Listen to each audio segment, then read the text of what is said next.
I am here with Sarah Coleman, the mother of. Dalvin Hollins, What brings you out to Tempe Police Department today?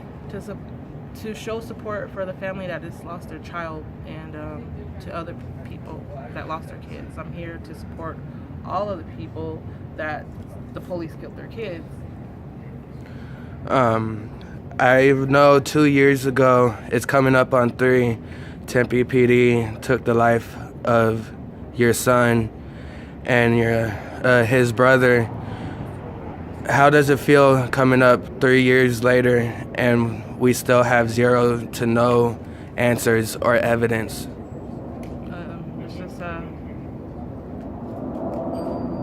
It's just scary because they're still shooting our kids.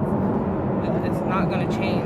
They're not going to change unless we, the people, come out and start talking about this stuff to save these kids' lives.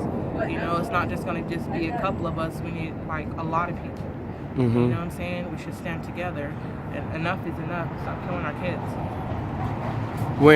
When you got the news about Tempe PD opening fire on a 14-year-old boy, I could only imagine how it made you feel, knowing you lost your son only 2 years ago.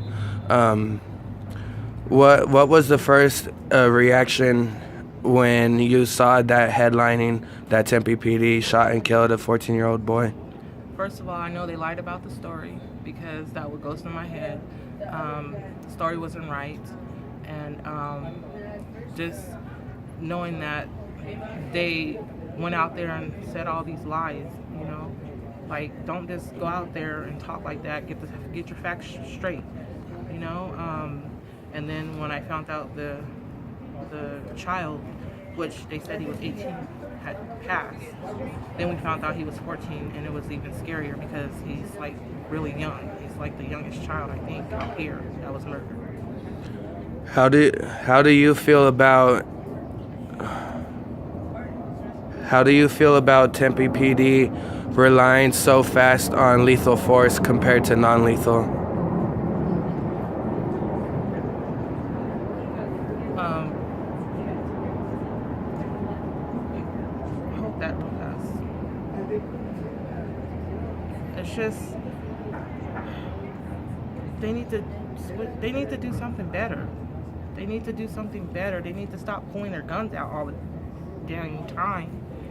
Just because they said that they see a gun and you don't have a right to shoot them, because if they're running away from you, that's what people don't understand. If they're running away from you, then how is that a threat?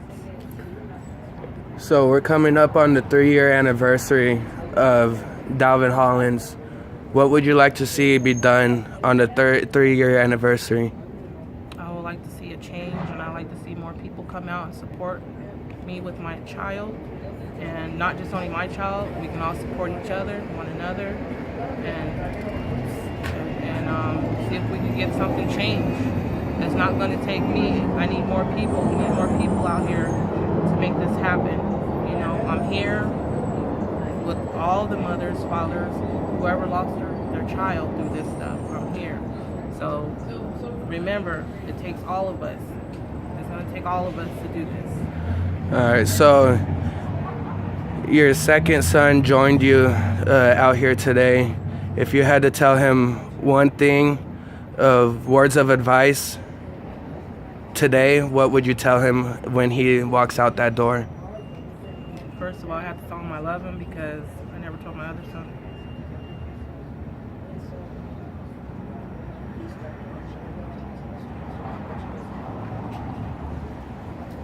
I love him, and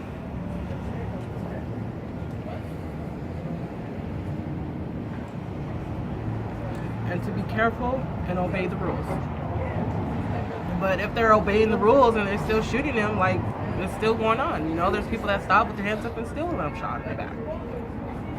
When you leave the house, do you always do you have the thought that it might be the last time you see your mother? No, I don't, because to a sense, I know like what to do in a situation like that, but I do have a fear that the police might shoot me like my brother, but it doesn't. Do you feel that in the case of Dalvin Hollins and Antonio Arce, it has brought your awareness to what to do when in contact with the police. Yeah. That now you know to stop and put your hands up because you've learned. Yeah. All right. And so I didn't mean to ask the hard question at the end right there, but it's something it's something to think about, you know. Because there's a lot of people, you don't even know if your child's coming home. You don't even get to say I love you. You don't know what's Yeah. gonna happen.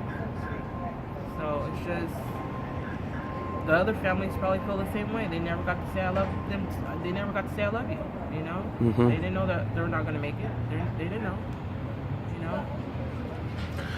All right. Thank you for your time.